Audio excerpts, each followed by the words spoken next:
women into the economy, empowering them is good, not only for their families, but for their countries and for the world. We need to see women at the center and to give hope to the next generation. If you want to raise a society and a community, you have to empower the women.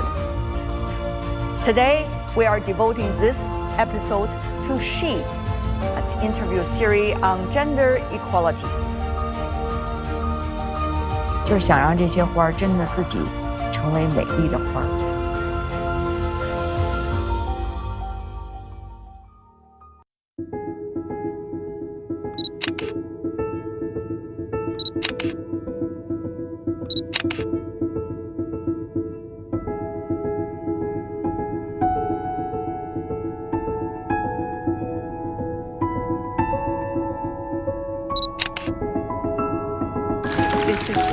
This is not good.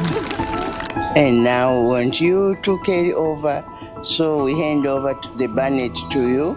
Just want to tell you that everything is possible. Just be yourself, find the light in your heart. We can do it.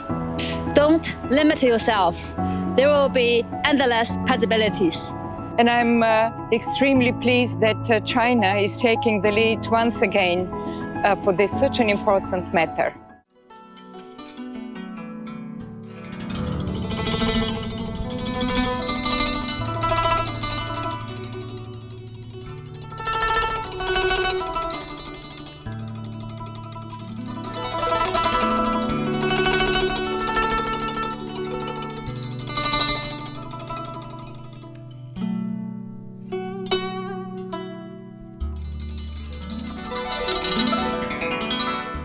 The media plays a vital role in advancing the rights of women and girls. I really dream of working in those kind of fields, so I'm really excited to see their answers. We're strong, we're beautiful, we can do everything.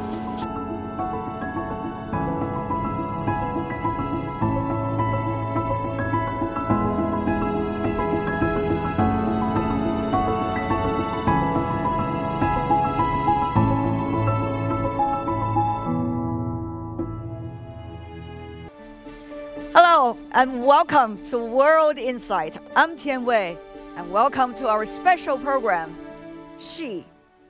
30 years ago, the fourth World Conference on Women was held in Beijing, adopting the Beijing Declaration and Platform for Action, which is considered a milestone for global gender equality. 30 years later, China has just hosted the Global Leaders Meeting on Women. At this significant moment, She brings together women leaders and outstanding personalities from diverse fields to share their stories and explore how women are in the driver's seats and are driving real change in our world today. And let's welcome our guests. Yang, China's first Winter Olympics gold medalist. Irina Bokova, former Director General of UNESCO. Gertrude Mongella, Secretary General of the 4th UN World Conference on Women in Beijing. Tan Yuanyuan, renowned international ballerina.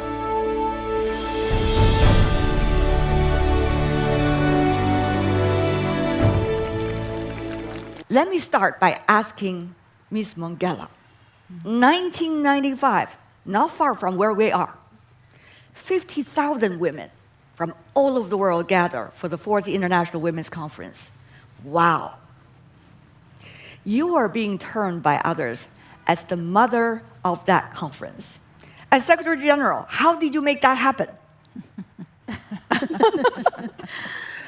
First of all, I was younger than I am today. Now you are young at heart. Don't we agree? Yes. So I still had a lot of energy. But most of all, I had the passion to work, and I thought it was a privilege for me to serve the women of the world. And the other thing is, I'm a woman. So for me, I was doing what was right for a woman. Mm-hmm. And then I managed, because there were so many people who had passion, energy, skills, talents who supported the World Conference on Women. And the United Nations, an organization which has worked for the advancement of women since 1945, after the United Nations, 46, after the United Nations was formed, was really keen to make this conference a success. The best thing was the host country, that is China. Its commitment, its sacrifices, and the organizational skills they had managed the 50,000 guests who entered China and Beijing at that time. Wow. So, I'll never forget the cooperation and support which was given to me by government people, by all the women of all China Women Federation, and the young people of China at that time. I think now they are adults. They all worked to make that conference a success. So I want to say, really, this was not one person's effort. It was an effort of so many people, men and women. It was working together with the governments in the world, and I think that is what made it a success. See, this is women, typical women. Very gratitude, always offering our gratitude, but always be able to bring everybody together. If I could be a little bit personal, what about for you? I mean, right on the eve of the conference 30 years ago, when you still have so many details not settled down, what was going through your mind on the eve I was praying a lot. Just praying, and telling my God that please support me. This is too much for me. And I was really appealing to everybody to give the support I needed, because there were still some paragraphs to be negotiated.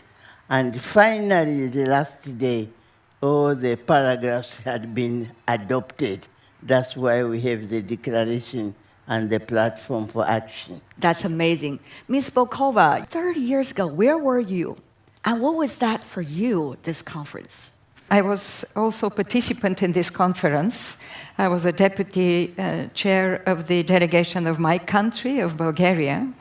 And I am a testimony, I would like to say, to the incredible leadership of Madam Mongella. Her passion, her capacity to negotiate, to get together everybody around, is very much part of the success of this conference. And of course, it was a huge, incredible event. And of course, China was leading together with the United Nations. And I still remember the emotion when we adopted the Beijing Declaration and the Plan of Action, because I believe until this moment, this is the most progressive document that the United Nations have ever adopted in the area of women's empowerment and rights. Indeed. And just two issues I would like here to mention, because it was really the opening of a new effort, of a new ambition to achieve women's equality and empowerment. It is for the first time that the girl child was put into the focus of all the efforts. Until that time, it was not that much in terms of why it is important, of education, of health, of adolescence, and all the others. And the second, which still is very relevant, it is about women, peace, and security. And this opened the door for many other action within the United Nations and wider on this important topic. Including on many of the works you have been working on over the past decades. I know when you were serving as the Director General of UNESCO, you have been putting women and girls' education front and center on your agenda, insisting on it. Well, this is critical. This is the foundation, and I'm grateful that Mrs. Mongella came to UNESCO exactly 10 years ago. Oh, wow. I invited her to celebrate So this is a Beijing reunion. plus 20. So now we are together celebrating Beijing plus 30, you remember? Indeed. And by the way, in 2015 exactly, we established the China UNESCO Prize for Girls Education, which was preceded by appointing, I was very privileged, that Professor Peng Liyuan, the First Lady of China, accepted my invitation to become a special envoy for girls and women's education. So there were a lot of positive momentum and development since then. Inspiring figures to be on the road. Right. Indeed. Thank you so much for both of your work. Earlier, we heard the policymakers who have been trying to bring the right platform and the policy framework to bring women and also bring the future of women together. What about for the two of you? 30 years ago, where were you? For athletes, it's Olympics is always the dream. It's when you start little. I remember I was in the early 80s. Well, first time on the ice, my coach was telling other people, say, look at the girl, she has a very strong ankle, which is, for my sports, you need to have a strong ankle, then you can be able to stand on the ice. So I was encouraged by, that's the one sentence. But later on, my family, my mom was not very supportive because at that time, sports cannot be a career. It's also very, very risky because very, very small number of people can get the But I like sports. So at that age, 8, 9, you don't understand the gender. It's just So-called the you like stereotypes. what do you like. Yeah, exactly. So I remember I was I want to sports, I want to do ice sports. Then my mom say, okay, if you do ice sports, your study may also, your schoolwork may also get not good schoolwork. At that time in China, we still think if you're a sportsman, you're mental not very smart somehow. So then I negotiated with my mom, and my mom say, okay, if you can keep up with this schoolwork, you can stay in the sports. Yeah. So I promised my mom I have to stay in the top 5 in my class. Otherwise, I have to quit my skating. So however, until middle school, I always top 5 in my class. Congratulations. And then you move on to the national team. Yes. But it was great competition. Yes. Tremendous competition. Leave that part a bit later. Explore that part a bit later. But what about for Yuanyuan? I mean, all of us admire you on the stage, bringing the best dances coming from when you were at San Francisco, and now when you're in China. Tell us 30 years ago, where were you? 30 years ago, actually, I just received an offer from San Francisco Ballet as the youngest soloist and the first female soloist in the company. So I was very And the first Chinese. Happy. Yeah, first Chinese. Because I don't speak English at that time, so I can feel it from their eyes. Yeah. Their glance, and they doubt that I can make the first appearance with the company. But I made that happen because I don't let the fear to misleading me or make me nervous. But I was nervous, but I make sure that I can practice 100 hours, and I have 1 minute on stage is perfect. Oh my God. If you can calculate how many hours I put behind the scene, so I can perform Swan Lake, 2 hours ballet on stage. Can you still remember the first ballet you put on together with the team? That was, if it's full length, it's Swan Lake. That's one of my favorites still Fooling Ballet. Yeah. Any specific moment out of that drama, that dance drama, you see yourself still today?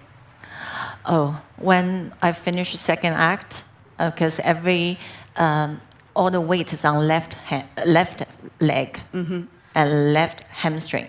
So my left leg is already giving up, but I still, on third act, I have to finish the 32 fortes, the 32 turns. Right. So how you can imagine, I have nothing left there, but it's only mind drives me to finish the 32 fortes.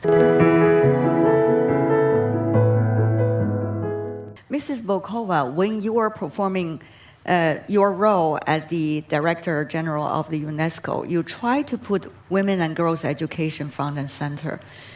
At that time, as Mrs. Mongella suggested, it was very difficult.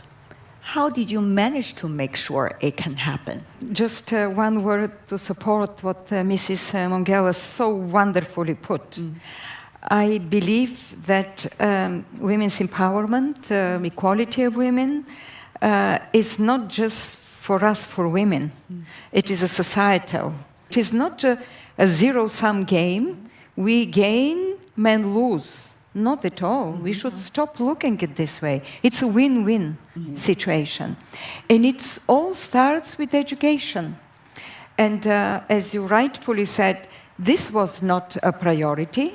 This was not something that governments, every government or others, thought that it's important to give the equal education to girls, primary, secondary, to support them further in sports, in art education, to support them in STEM education, in sciences also, now new technologies.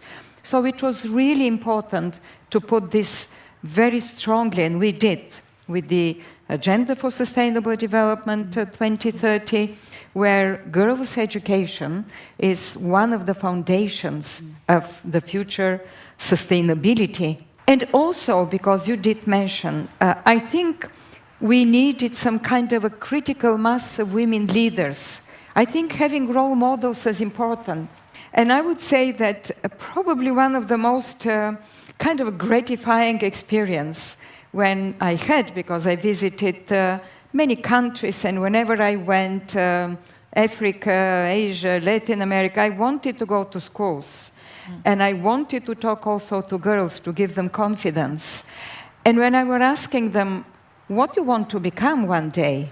They were saying, of course, an engineer, a teacher, a medical doctor. And I remember they were saying, we want to become like you, Director General of UNESCO. I said, that's wonderful. That's wonderful. That's wonderful. This is probably one of the best, I would say, compliments or recognition that I have received. It is important to inspire them. Wow, beautiful story. I really, really appreciate that you're sharing it with us today. Yang, what about you? You've been very humble because you were winning a lot of gold medals for China at different sports events, both at the Olympics and at different championships. Yeah. But before you retire from your sportsmanship, you actually only won the bronze medal. I retired twice. After I won my first gold in Salt Lake City, I couldn't find my next goal because you won everything. So I went to University Tsinghua for 1 year. Then next year I switched to the US for another year. And later on, the team came to me asking me to compete again because at that time, the young skaters among my team was not strong enough. So all my friends, family say, "Oh, Yang, don't come back. You know, we want you always winning. So if you come back, you may lose. Yeah, a big chance to lose. So I don't understand lose. You know, for me, I already won. But still, at that time, I feel so honored when the team asks you, because it's not only about winning or lose. It's about the honor. I participated 3 Olympics. But first 2, because my competition is to happen next day of the opening ceremony, so I always miss the Olympic opening ceremony. But because it's going to be my last Olympics, so I asked myself, I have to go to the Olympic opening ceremony. Then I was thinking about, do I have chance to hold the flag for my country? He's a flag bearer. Yeah. But then I realized before always men. But at that time, actually, we have in the period of in China in the sports history result. So I said, okay, I got the first goal for China. I may have the chance to be the flag bearer. So I went to the delegation, the head of a delegation. I asked for the opportunity. And I remember the head of the delegation say, oh, the flag is really heavy. Maybe, you want to think about it. I said, no, I'm strong enough. I can hold it. And you did. And you did. Thank you very much. Yeah. But I remember after I learned there's no female before, the first thing in my mind is why? Why? So I knew this. It's a part of. That was why is important. You start from a why, then you find a solution, which is your. Why not? Why not? And why not? Why not? Yeah. And I would just say, why not? Also, to like Yuanyuan share, because she has been doing so many tremendous transformation in her career of art and love as well. Yuanyuan, one of the things I find is from the principal ballerina of the San Francisco Ballet to the one winning a whole string of prizes and awards worldwide, to now become the creative director of one of China's most renowned ballet groups.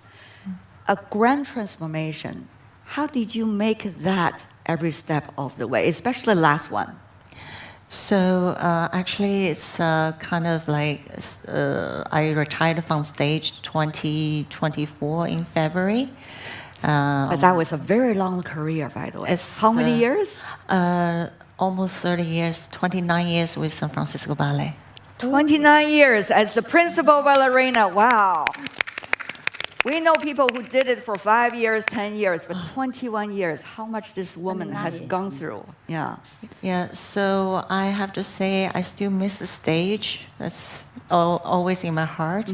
But I just realized actually to be a dancer on stage is the most fabulous moment.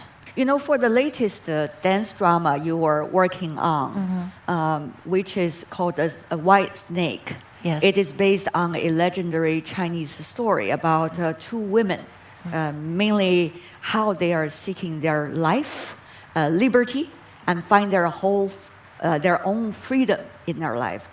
But you try to bring it with the latest twists and turns of stories. This has been quite a critical moment for you to communicate with your peers how to do it. So it's very interesting story.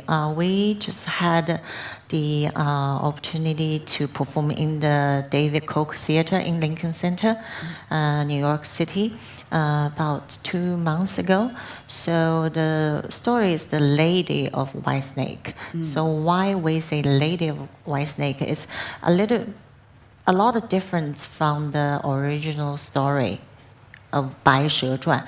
So that's the story about awakening of woman, like who she really is, to find herself like deep down. But the green snake actually is herself, like deep down who she is. But she got lost in the society and forgot who she is. Then through the time that she always had this very weird feelings about questioning herself.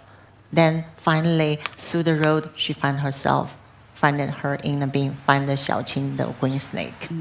Yeah, that was made in 2022. 2022 November, we had a premiere in the Grand Theater. Yang was there. So the screenwriter, the director, and the artistic director, which is me, and also dancers at the same time, and the producer, 4 women, made this happen. So you know the story, how it is not a competition, but a celebration. Yeah, we have different opinion. We fought, but at the end of the day, we just want to make things work. Then everything together, that's the show.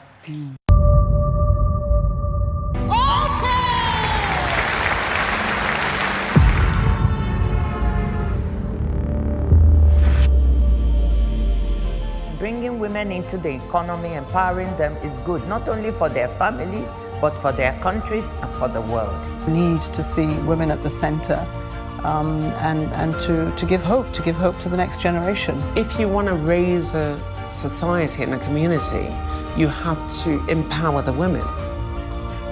Today, we are devoting this episode to She, an interview series on gender equality. 就是想让这些花儿真的自己成为美丽的花儿。 Mrs. Bokova keep on nodding her head about this project and many other arts projects, especially now how in a very different world, I would say, Mrs. Bokova, compared to when you were serving as Director General of UNESCO. The world has changed so much. There's a lot of fragmentation. What is the force of women that can really bring the positive energy to what we are going through right now? That is true that the world is undergoing a difficult, I would say, phase. Geopolitics, competition, fragmentation, a lot of drive for separate solving the problem separately, but I believe it's obvious. I'm still very much involved with the different activities within the United Nations. It is obvious that the problems, the challenges are global. And also, from that point of view, I think that women are not sufficiently involved into the finding the solutions of some of these problems. And this is where the celebration of Beijing Plus 30, actually the whole year of the United Nations, has been under this topic, the next, what next after Beijing Plus 30. Now, I believe that leadership matters. I wish to see the next Secretary General of the United Nations a woman, because if we want to find some inclusion, we want to find different approaches to some of these issues. I don't say that we are better, but we are different. We bring another approach to it. This will bring also a lot of advantage to the United Nations to show that it is inclusive. It includes the other half of humanity, the other half of population, with all the talents, with all the approaches that they have. So from that point of view, I think that the women's agenda is very much supporting multilateralism. Because when multilateralism is fragile, women's agenda is also fragile. Well, multilateralism is strong, then women's agenda also grows. They're very much linked together. And my last, I would say, observation or idea, China has been a strong supporter of multilateralism, probably the strongest nowadays. And there are a number of important initiatives that President Xi Jinping proposed, the Global Development Initiative, the Global Civilization Initiative, very much resonates with my experience at UNESCO, and now the Global Governance Initiative. I think we should take very much, by the way, welcomed and supported by Secretary General Antonio Guterres, who said, this is what we need nowadays, indeed, in the world, against the background of all the problems, challenges, and risks that we have. Beautifully said. But of course, this needs participation from both sides of the sky. And that is very crucial.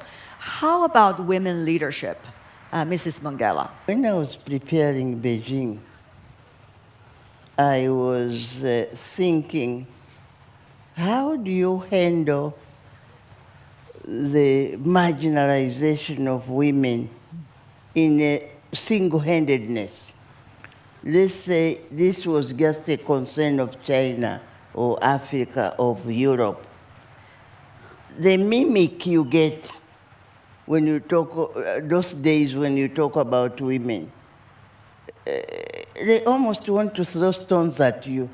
They think you are irrelevant. Talking about women, that we are not in a meeting. We are not talking women's issues. We talk serious issues. So before 30 years, people didn't think women is a serious issue.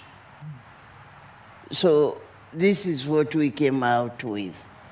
But the other thing, before I answer your question, is I have been reminded of how women should say, why not? Why not? Because I've said it and I've done it. Why not? Why not? I've been a member of parliament of 3 parliaments. I've been a member of my national parliament. I've been a member of the regional East African Parliament. And I've been the first president of the Pan-African Parliament. Because every time I would say, why not? And put in my request for election. And I got elected. So I'm saying to the young people, you must go with this sentence, why not? Do you know how to say it? Together. Why not? 我们一起说.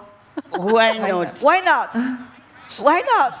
Why shouldn't I be this? Why shouldn't I do that? Why shouldn't I do that? I think that's the key word you should take off. Why not? Why not? Always say, why not to yourself? Why not be the first in my coursework? Why not? Why not be what I want to be? But I want to say, coming to the implementation of the Beijing platform, we have managed. For example, in Africa, we've seen women presidents coming up in these 30 years. Ellen Johnson of Liberia, Joyce Banda of Malawi, Suluhu Hassan of Tanzania, Nentumbo of Namibia. Very strong women. They are managing their countries. And you know, Africa, with all the problems, economic problems, the conflict problems, and so on, but these women are strong. And we are seeing them as role models. Ms. Yang also served as the deputy of WADA, which is an important organization related to the Olympic movements. So what about your generation of women leaders? Again, I feel like I'm very lucky because I didn't fight for the opportunity. This time I didn't ask why not. I was appointed because the previous women leader fight for us. So, for example, in the International Olympic Committee, I was a member for 8 years. In our charter, they must have 20% women. My organization, the World Anti-Doping Agency, also they have a number of this kind of regulation. You must have percentage. So I didn't fight for that. But definitely you need to be good example and you need to demonstrate your leadership. Yes, wherever you are. Yes. But what I learned through this experience is that we have unique skills other than gender differences. We more collaborate. We compare to my other colleagues, a little bit more conflict way to working.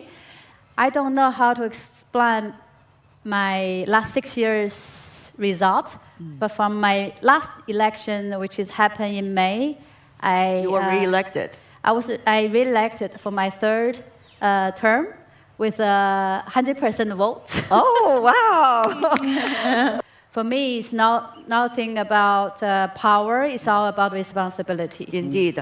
And Yuanyuan, how to bring your own culture from China onto the world stage, and how to connect, as Mrs. Bokova just said, the fragmentation is such a serious problem in our world today.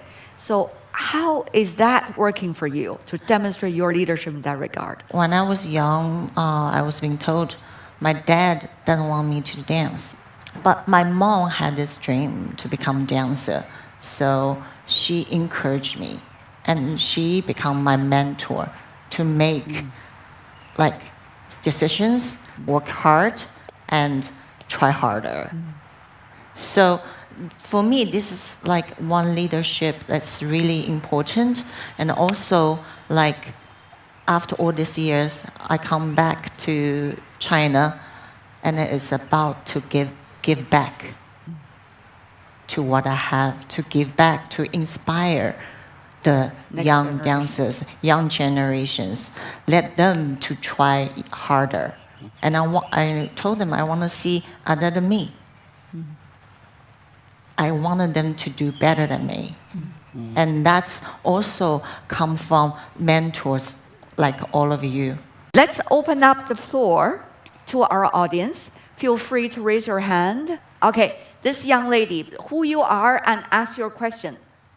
I'm actually a high school student here in Beijing, in an international high school, and I want to ask a question to Ms. Bokova. So I'm in a stage in my life where I'm kind of seeing which careers I want to go into and what I want to do with my life. So I want to ask you, when you were a young girl or when you were in school, what kind of drove you to pursue diplomacy or like policy making? I had a wonderful example. We were speaking about our families, and of course it was my mother, because she was a typical dropout of school after primary school before the war. Then after the war, already married with 2 children, and she dreamt of becoming a scientist. She went to school, evening school, her secondary education. My recollections from those times was, I'm going to primary, secondary, and I'm learning, I'm working with my mother. She's preparing her homework and I'm preparing my homework. She went to the university, she made a PhD, she became a scientist. And I think this was the example that you can do it. If you pursue your dreams, why not? As we say here. If you're persistent, if you believe that you can do it. Now, the other question, which is similar, of course, to this, is that I have always appreciated the diversity in this world. I dreamt of becoming an archaeologist, discovering civilizations. Then I said, no, I'll become a journalist. I will go around the world. I will bring people together. And finally, I became a diplomat, because I think diplomacy is one of the most wonderful jobs if you look at it as building bridges and not of separating, isolating countries one from another. And within this space, of course, I dreamt of multilateral diplomacy, because this is where you can make a change, you can make a difference, you can change the world. And when I was young, I was thinking that I can change the world. And you are changing the world. I don't know whether I did it, but I believed into this, that each one of us can change a little bit the world. And that leadership is not just, becoming a high leader, president or director. You can be a leader in your community, you can be a leader in your area, in your profession, and I think this is wonderful if girls are encouraged also to become leaders at all the different levels. Right. With role models like all of you sitting on the stage, I'm sure there will be much more potential for all of us. Yes, any other final question? Any other? My name is Linda Mpemo, and my question goes to my... Where are you from originally? I'm from Renmin University of China. Yeah, and country-wise? I'm from Zambia. From Zambia, I see. Yes. Please. My question goes to Madam Mongella. You talked about the current generation of leaders creating an enabling environment for the generation after them. So how best do you think African leaders can create an enabling environment for youth and actually promote youth inclusivity in leadership, especially also extending it to the global stage? Thank you. There is a lot to it. The education system is very, very important. We have to look into our curriculum. You should go back to UNESCO and develop the curriculum. We have to develop the curriculum where we groom girls to become leaders, not spectators, not voters, but to train them to be candidates. That's where we get the leadership. Even in terms of professions. Yeah. It's not enough to only be a doctor. We should have women who lead in the medical field, who show the way, and we go lawyers and so on and so forth. So I think we're using sometimes our own organizations. We have several NGOs around the world now. We should get together to also promote the leadership of women in every aspect.